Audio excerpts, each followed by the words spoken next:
नमस्कार दोस्तों, स्वागत है आपका मेरे यूट्यूब चैनल पर। मैं आज आपके लिए लाई हूँ यूपी स्पेशल जीके के कुछ क्वेश्चंस जो आपके एग्जाम के लिए इंपॉर्टेंट होने वाले हैं, क्योंकि यूपी स्पेशल जीके आपका एग्जाम में आता है चाहे यूपी ट्रिपल एस सी हो चाहे यूपीपीएससी हो। तो शुरू करते हैं बिना किसी देरी के। पहला क्वेश्चन है, ब्रह्मव्रत क्षेत्र किस नदी के किनारे माना जाता था? कौन सा ब्रह्मव्रत क्षेत्र किस नदी के किनारे माना जाता था? तो वो माना जाता था सरस्वती और धृष्टवती। कौन सा? सरस्वती और धृष्टवती नदियों के बीच का पवित्र भूभाग बताया गया है। ब्रह्मव्रत को ऋग्वैदिक संस्कृति का केंद्र और अत्यंत पवित्र स्थान माना जाता था, जहाँ प्राचीन ऋषियों ने वेदों की रचना की थी। नेक्स्ट क्वेश्चन आते हैं, महाजनपद काल में कौशल जनपद की राजधानी कौन सी थी? कौन सी थी कौशल जनपद की राजधानी? कौन सी? तो वो थी आपकी श्रावस्ती। कौन सी? श्रावस्ती। इसकी राजधानी श्रावस्ती थी। और अगर आप दक्षिण कौशल की माना जाए, उत्तरी कौशल की राजधानी जो थी श्रावस्ती थी, और दक्षिणी कौशल की राजधानी वो कौन सी थी? वो आपकी उषावती थी। रामायण काल के संदर्भ में अयोध्या को कौशल की मुख्य राजधानी माना जाता था, लेकिन बुद्ध के समय तक श्रावस्ती सबसे महत्वपूर्ण राजनीतिक और व्यापारिक केंद्र बन गई थी। बुद्ध के समकालीन राजा प्रसेनजीत यहाँ के प्रसिद्ध शासक थे।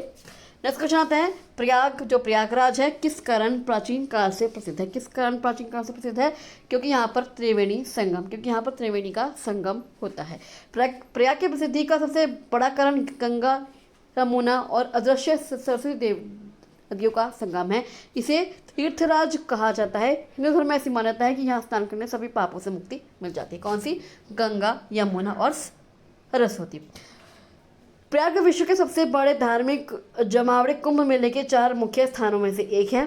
अगर हम पौराणिक कथाओं की बात करें तो समुद्र मंथन के दौरान जब अमृत कलश से अमृत की कुछ बूंदें गिरी थी, उनमें से एक स्थान प्रयागराज भी था। इसी कारण यहाँ 12 वर्ष में महाकुंभ और हर 6 वर्ष में अर्धकुंभ का आयोजन होता है। नेक्स्ट क्वेश्चन आते हैं, हर्षवर्धन की राजधानी उत्तर प्रदेश में कहाँ थी? किसकी? हर्षवर्धन की। तो हर्षवर्धन की आपकी कौन सी थी उत्तर प्रदेश में?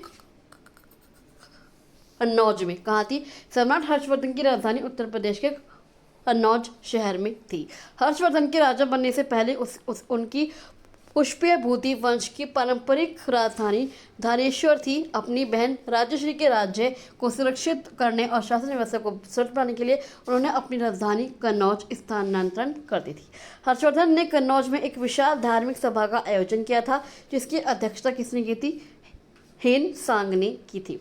नेक्स्ट क्वेश्चन आता है, कन्नौज पर नियंत्रण के लिए त्रिपक्षीय संघर्ष किनके बीच हुआ? किनके बीच हुआ त्रिपक्षीय संघर्ष कन्नौज पर नियंत्रण के लिए?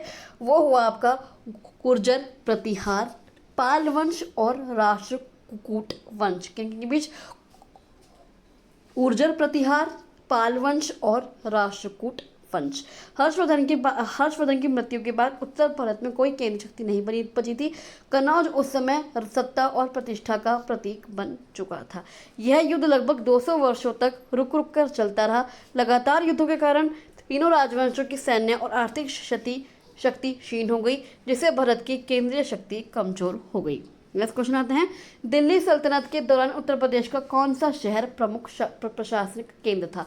कौन सा शहर था प्रमुख प्रशासनिक केंद्र? वो था आपका बदायूं। कौन सा था? बदायूं। दिल्ली सल्तनत के दौरान बदायूं उत्तर प्रदेश के सबसे महत्वपूर्ण प्रशासनिक केंद्र और इकता था। बदायूं के अलावा अगर हम बात करें तो जौनपुर और कड़ा जो मानिकपुर है भी महत्वपूर्ण थे। सुल्तान बनने से पहले इल्तुतमिश बदायूं का ही सूबेदार था, गवर्नर था। कौन? इल्तुतमिश। सल्तनत काल में बदायूं की सूबेदारी को सबसे महत्वपूर्ण माना जाता था। अक्सर दिल्ली के सुल्तान अपने सबसे विश्वसनीय सेनापतियों या राजकुमारों को यहाँ का गवर्नर नियुक्त कर देते थे। नेक्स्ट क्वेश्चन आता है, शार्की वंश का संबंध किस शहर से है? कौन से वंश का? शार्की संबंध का। तो वह आपका जौनपुर से। किससे? जौनपुर से। जौनपुर को मध्यकाल में इसकी सांस्कृतिक और शैक्षणिक उन्नति के कारण शिराज ए हिंद, किस नाम से? शिराज ए हिंद या पूर्व का शिराज भी कहा जाता था। किसको? जौनपुर को।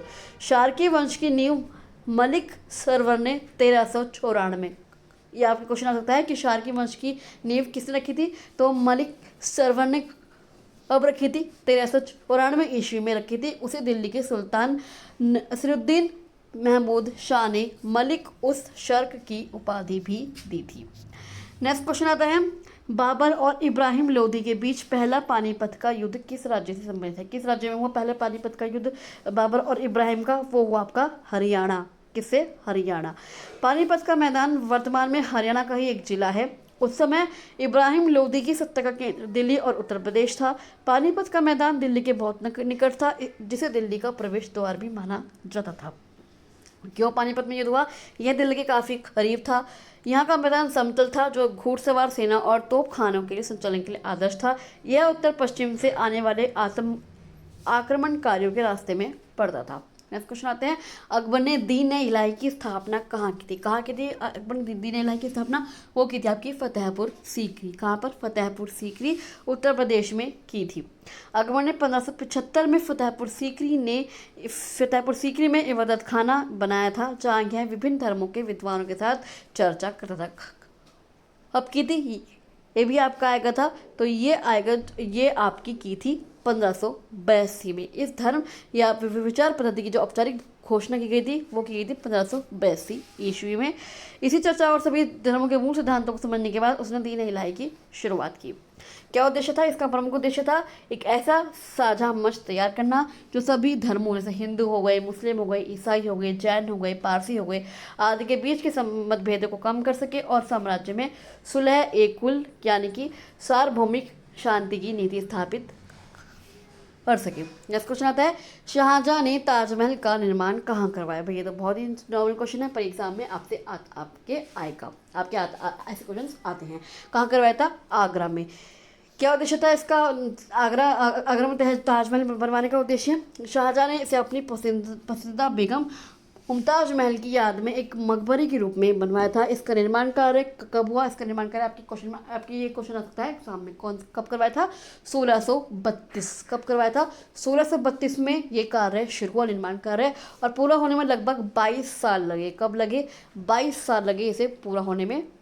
यह मुगल वास्तुकला का एक सर्वोत्कृष्ट उदाहरण है, जिसमें भारतीय, फारसी और इस्लामी शैलियों का मिश्रण है।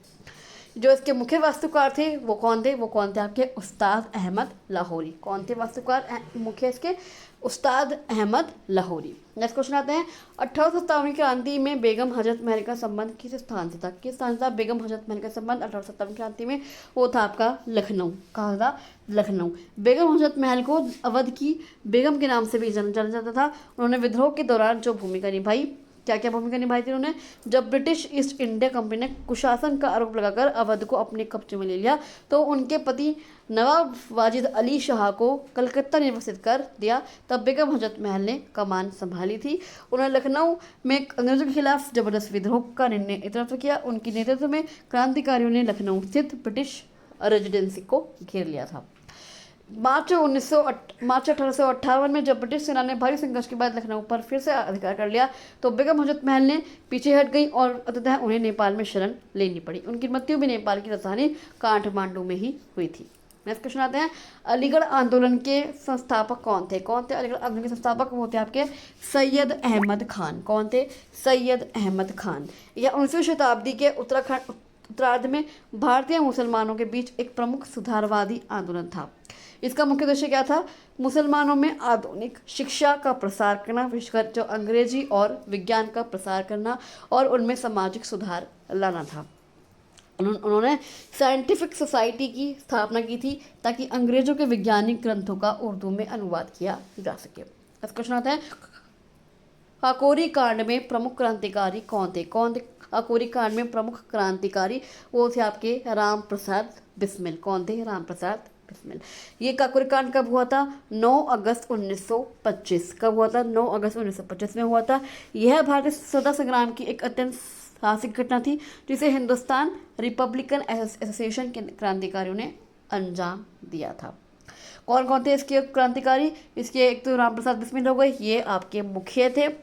उसके बाद अशफाक उल्ला खान, चंद्रशेखर आज़ाद, ठाकुर रोशन सिंह और राजेंद्र लाहिड़ी। नेक्स्ट क्वेश्चन आते हैं, चोरी चोरा कांड जो आपका हुआ था 1922 में। कौन सा चोरी चोरा कांड जो हुआ था 1922 में उत्तर प्रदेश के किस जिले में हुआ था? वो हुआ था आपके गोरखपुर। कहाँ हुआ था? गोरखपुर।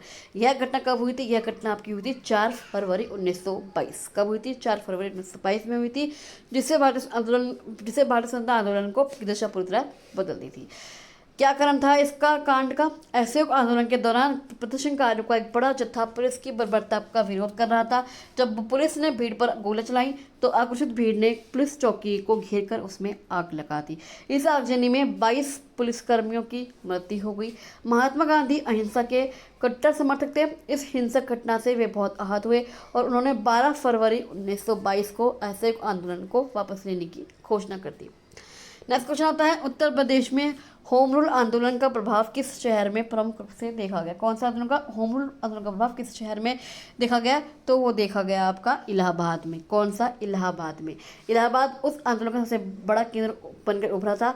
जवाहरलाल नेहरू और मोतीलाल नेहरू, इलाहाबाद में इस आंदोलन का जो नेतृत्व किया वो किसने किया था? वो जवाहरलाल नेहरू और मोतीलाल नेहरू ने ही किया था। वो उनके सचिव बने थे। एनी बेसेंट के होम रूल लीग के सचिव बने थे। 1917 में जब एनी बेसेंट को गिरफ्तार किया गया तो इलाहाबाद में इसके खिलाफ बड़े पैमाने पर विरोध प्रदर्शन हुए। इससे आंदोलन को उत्तर प्रदेश के मध्यम वर्ग और बुद्धिजीवियों के बीच जबरदस्त लोकप्रियता मिली। उत्तर प्रदेश में इस आंदोलन ने लोगों को स्वशासन के विचार से जोड़ा और भविष्य के गांधीवादी आंदोलन के लिए एक ठोस जमीन तैयार की। तो ये तो कुछ क्वेश्चंस जो आपके एग्जाम में आते हैं, क्योंकि ऐसे क्या क्वेश्चंस आपके यूपी स्पेशल जी के आपके एग्जाम में आते हैं। तो आपकी वीडियो कैसे लगी मुझे कमेंट बॉक्स में कमेंट करके जरूर बताइएगा। अगर आपको वीडियो अच्छी लगी तो आप इस वीडियो को लाइक कर सकते हैं, शेयर कर सकते हैं और इस चैनल को सब्सक्राइब करके जरूर जाएगा। चलिए मैं आपसे मिलती हूँ अगले वीडियो में, तब तक के लिए थैंक यू सो मच।